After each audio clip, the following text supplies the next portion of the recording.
मेरा नाम नंदिनी है। मेरी ऊंचाई 5 फीट 2 इंच है और मैं 27 साल की हूँ। सब कहते हैं कि मैं बहुत ही खूबसूरत और आकर्षक हूँ। मेरा चेहरा ऐसा है जैसे कमल का फूल खिला हो और मेरी आंखों में मस्ती भरी है। मेरे गाल गोल मटोल और भरे भरे हैं और मेरे होंठ शहतूत की तरह रसीले हैं। यह उस समय की बात है जब मैं लगभग 16 साल की थी और हमारी 10वीं कक्षा की बोर्ड परीक्षाएं सिर पर थीं। मैं कोई बहुत ज्यादा कमजोर छात्रा तो नहीं थी, लेकिन न ही बहुत मेधावी। मुझे परीक्षा की तैयारी के लिए किसी के मार्गदर्शन की जरूरत थी। मेरी मामी का बेटा विराट उससे पहले ही 10वीं कक्षा पास कर चुका था और वह हमारे घर से ज्यादा दूर नहीं रहता था। मैंने अपनी माँ जी से कहा कि वह विराट से बात करें कि वह मुझे कुछ देर पढ़ा दिया करें। इस तरह मुझे ट्यूशन के लिए दूर नहीं जाना पड़ेगा, आने जाने की परेशानी भी नहीं होगी और समय भी बर्बाद नहीं होगा। माँ जी ने उसी दिन विराट से बात की और मुझे बताया कि वह शाम 7 बजे से 9 बजे तक मुझे पढ़ाने आया करेगा। उस दिन मैंने जल्दी जल्दी अपने सारे काम निपटाए और अपनी किताबें लेकर पूजा घर से सटे ड्राइंग रूम में पढ़ने बैठ गई। लगभग 7:30 बजे होंगे जब विराट हमारे घर आए। विराट की उम्र उस समय 25 साल के करीब थी और वह काफी सुंदर और आकर्षक व्यक्तित्व के मालिक थे। उनका कद 6 फीट के करीब था, जबकि शरीर मजबूत और सुगठित था। क्लीन शेव के साथ उनका गेहुआ रंग बेहद मोहक था। औपचारिक नमस्ते के बाद वह मुझसे मुखातिब हुए। अच्छा, तो मेरी शिष्या पढ़ाई के लिए तैयार है? मैंने भी सिर हिलाते हुए कहा, जी। Very good. ये बताओ, किस विषय में खुद को ज्यादा कमजोर समझती हो? विराट ने मेरी किताब उठाकर उसके पन्ने पलटते हुए किताब पर ही नजरें जमाए मुझसे दूसरा सवाल पूछा। तो मैंने उन्हें बताया कि मैं गणित, मैथमेटिक्स और अंग्रेजी इंग्लिश में कमजोर हूँ। मैं थोड़ा सिमट कर बैठी हुई थी और बात करते हुए भी थोड़ी झिझक रही थी। विराट ने किताब मेज पर रखते हुए मेरी ओर देखा और बोले, अगर इसी तरह तुम घबराई और झिझकती रहोगी तो मुझे नहीं लगता कि मैं जो कुछ भी तुम्हें पढ़ाऊंगा वह तुम्हें याद हो सकेगा। लिहाजा डरने और झिझकने की जरूरत नहीं। हम बड़े दोस्ताना माहौल में पढ़ाई करेंगे और जो कुछ भी पढ़ेंगे उसे याद भी रखेंगे। जी बेहतर। मैंने खुद को थोड़ा शांत जाहिर करने की कोशिश करते हुए कहा। उस दिन पढ़ाई तो कोई खास नहीं हुई, अलबत्ता विराट ने अपनी बातों और चुटकुलेबाजी की मदद से मेरी झिझक दूर कर दी। मैं अब काफी शांत भी थी। यही वजह थी कि मैं विराट के चुटकुलों का जवाब भी चुटकुलों की सूरत ही दे रही थी। मेरा चंचल स्वभाव जागृत हो चुका था। विराट ने थोड़ी सी गणित की एक्सरसाइज कराई और अंग्रेजी से शुरू करने का कहकर घर जाने के लिए उठे। माँ जी ने उन्हें रोक लिया कि चाय तो पीते जाए। विराट भी चाय के लिए बैठ गए। चाय और थोड़ी गपशप के बाद विराट कल शाम 7 बजे आने का कहकर घर चले गए। लगभग 2 हफ्ते तक मामलात ऐसे ही चलते रहे। वह समय के खासे पाबंद थे, समय पर आते और अपना काम समय पर खत्म करके चले जाते। उनकी शख्सियत आकर्षक तो थी ही, उनके पढ़ाने और समझाने का अंदाज भी खूब था। यही वजह थी कि मैं विराट की दीवानी हो चुकी थी और उनसे काफी बेझिझक भी हो चुकी थी। उस दिन विराट मुझे गणित की एक्सरसाइज करा रहे थे जब माँ जी चाय ले आईं। उन्होंने चाय मेज पर रखी और बोली कि चाय पहले पी लेना। यह कहकर वह वापस रसोई घर में चली गईं।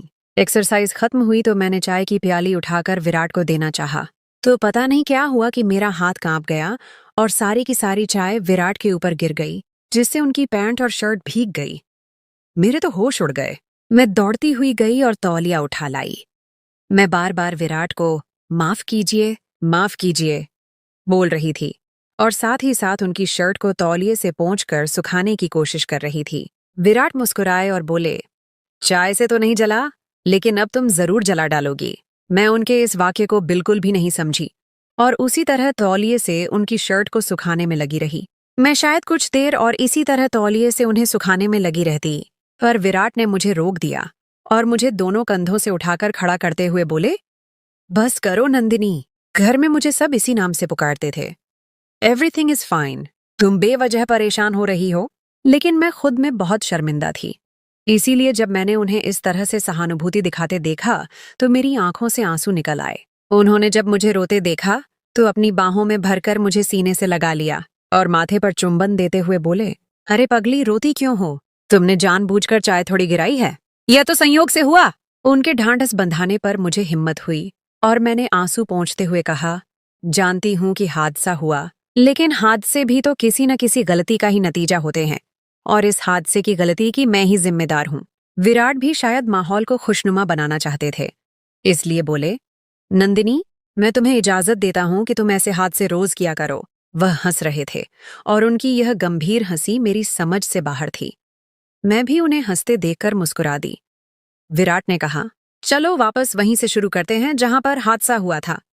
यह कहते हुए उन्होंने मुझे अपनी बाहों के घेरे से आजाद कर दिया। मैंने वापस अपनी कुर्सी पर बैठकर किताब खोलना चाहा तो विराट ने कहा, आज का काम खत्म समझते हैं। मैं चलता हूं क्योंकि इस हालत में मैं तुम्हें कुछ नहीं पढ़ा पाऊंगा। विराट अपनी किस हालत के बारे में कह रहे थे, मुझे कुछ पता न चला। मैं तो उस दिन जब बिस्तर पर थी तो यह घटना बार बार मेरे दिमाग में घूम रही थी और यह सब उस समय तो मेरे लिए बेमानी थे, लेकिन अब इन घटनाओं को सोचना अच्छा लग रहा था और मुझे पता ही न चला कि कब नींद आ गई और मैं नींद की गहरी घाटी में गोते खाने लगी। उस रात मैंने बार बार सपने में विराट को देखा। कभी हम किसी पवित्र नदी के किनारे बैठे बातें कर रहे होते, कभी किसी उद्यान पार्क के कोने में किसी बेंच पर बैठे कुछ रहस्यमयी बातें कर रहे होते, कभी पहाड़ों जंगलों और रेगिस्तानों में तो कभी उछलती कूदती समुद्र की लहरों से खेल रहे होते। कर्ज उस रात मैंने और विराट ने मिलकर पूरी दुनिया की सैर की। मैं उस दिन बहुत गहरी नींद सोई। सुबह उठी तो मेरे सपने का हर एक दृश्य मेरे मन में अंकित था। मैं बिस्तर से उठना ही नहीं चाह रही थी। मैं सपनों की दुनिया से निकलना ही नहीं चाह रही थी। मुझे मालूम नहीं कि ऐसा क्यों था, पर जो भी था बहुत सुखद था। दूसरी शाम जब विराट हमारे घर पहुंचे तो मैं उसी वक्त नहाकर निकली थी। मेरे बाल गीले थे और उनसे अभी तक पानी टपक रहा था। विराट की बार बार उठती हुई नजर को मैं बखूबी महसूस कर सकती थी। मैं तो विराट को सपनों में बसा चुकी थी, लेकिन यहाँ लगता था कि विराट के मन में भी कोई बात चल रही है। पढ़ाई के दौरान आज मेरे दिल में अजीब अजीब ख्याल आ रहे थे। मैं नहीं जानती थी कि प्यार क्या है, लेकिन इतना जरूर था कि विराट के ख्याल मुझे मुग्ध कर रहे थे। जिंदगी में मुझे ऐसी भावनाएं पहले कभी नहीं हुई थीं। यूं ही जब विराट मुझे गणित के एक सवाल की एक्सरसाइज करा रहे थे तो मैं उनके साथ बहुत करीब हो गई थी। मैंने ऐसा कोई इरादा नहीं किया था, बल्कि ऐसा होना संयोगवश था। आखिर 9 बजे और विराट घर जाने के लिए उठे तो मैं भी किताबें समेट कर उठी तो उन्होंने करीब से गुजरते हुए बड़ी आहिस्तगी से कहा, नंदिनी, तुम बहुत सुंदर लग रही थी। मैंने चौंक कर उनकी तरफ देखा तो इस दौरान वह मुझसे दूर हो चुके थे। उनके शब्द सारी रात मेरे कानों में गूंजते रहे।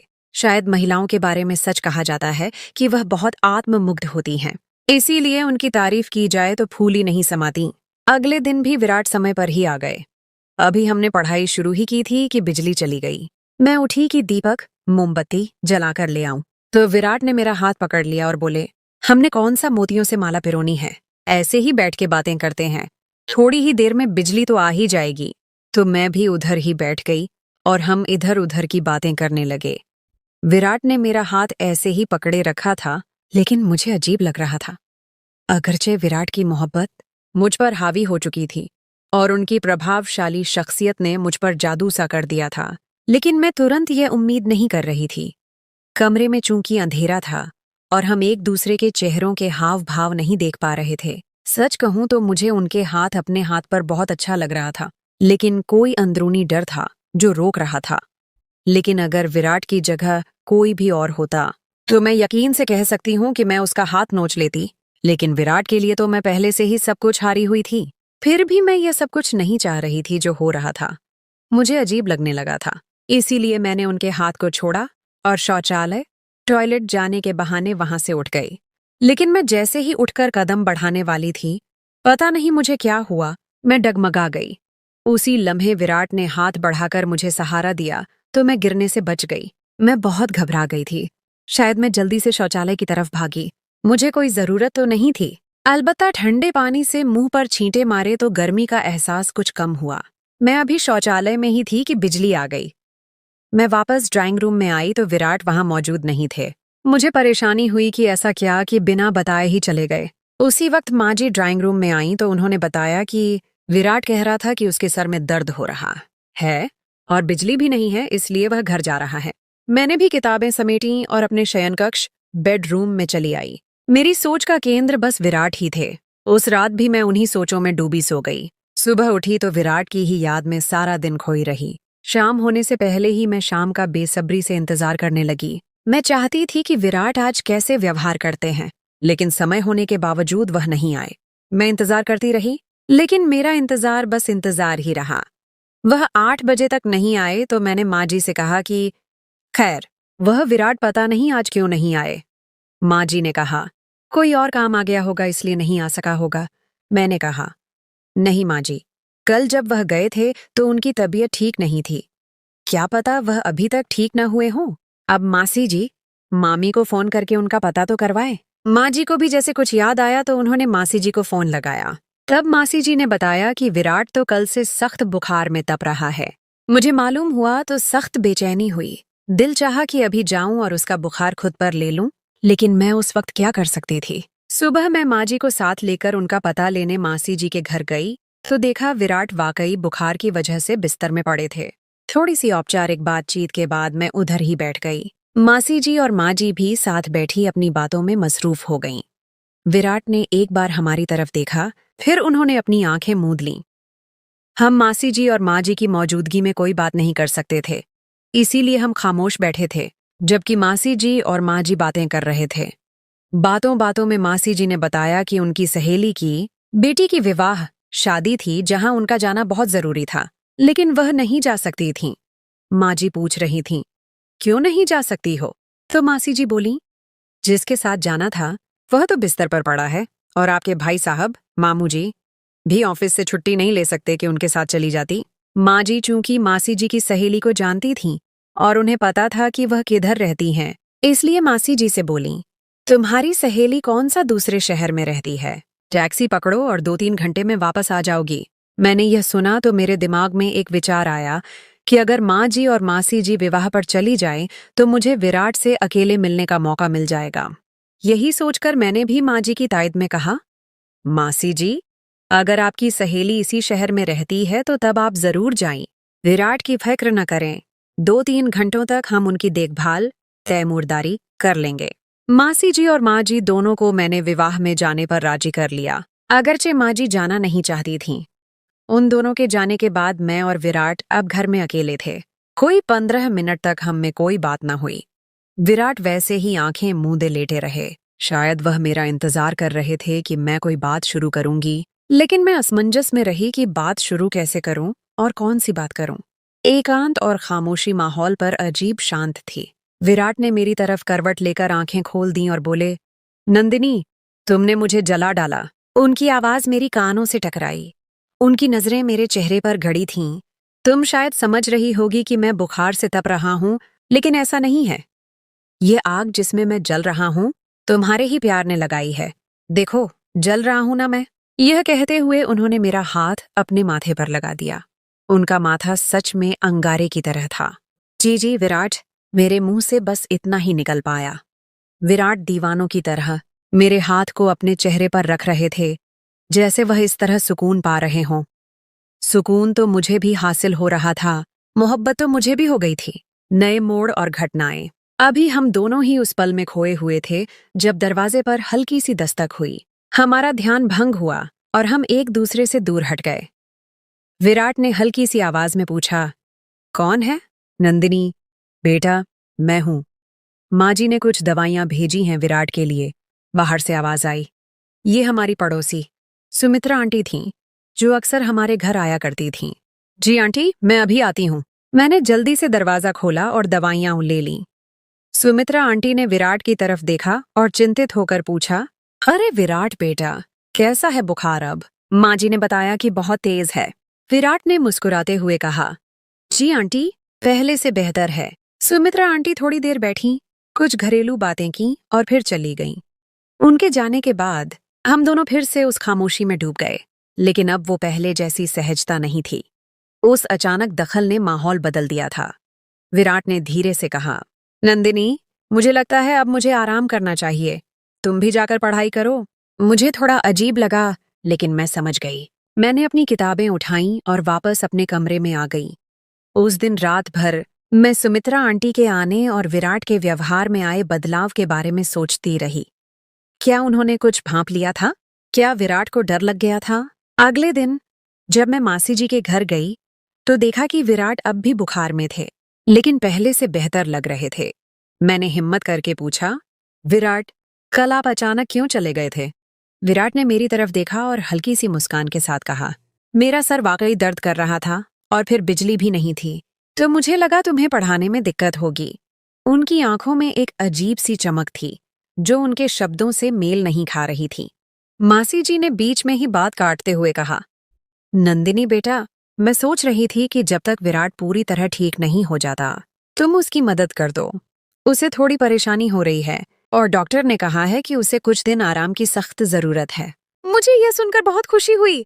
ये मेरे लिए एक अवसर था विराट के और करीब आने का।